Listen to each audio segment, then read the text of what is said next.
आपण पाहत आहात BV महाराष्ट्र न्यूज, खबरबात महाराष्ट्राची।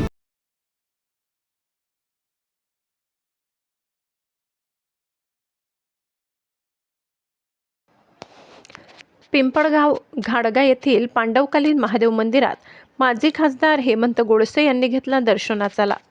इगतपुरी तालुक्यातील पिंपळगाव घाडगा येथील पांडवकालीन महादेव मंदिरात माजी खासदार हेमंत गोडसे यांनी भेट घेऊन दर्शनाचा लाभ घेतला। भाविकांना फराळ वाटप केले। यावेळी भाविकांनी सकाळपासूनच मोठी गर्दी केली होती। परमपूज्य त्यागी सरजूदास महाराज यांच्या आशीर्वादाने दरवर्षी येथील महाराज ग्रामस्थ लोक वर्गणीतून मोठ्या उत्साहात कार्यक्रमाचे आयोजन करण्यात येते। दरवर्षी खासदार हेमंत गोडसे सहभागी होतात व समस्या जाणून घेतात। यावेळी देवीदास जाधव, खंडेराव धांडे आदी उपस्थित होते। पिंपळगाव घाडगा येथील पौराणिक महत्त्व असणाऱ्या प्राचीन महादेव मंदिराचा कुंभमेळा आखाड्यात समावेश करा, अशी मागणी ग्रामस्थांनी बोलताना केली।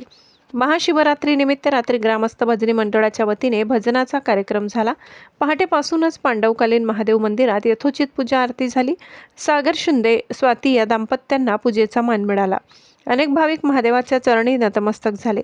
आलेल्या भाविक भक्तांसाठी ग्रामस्थांनी फराळाचे वाटप केले। या प्रसंगी ग्रामस्थ मोठ्या संख्येने उपस्थित होते। BV न्यूज महाराष्ट्रासाठी विभागीय संपादक लक्ष्मण सोनवणे।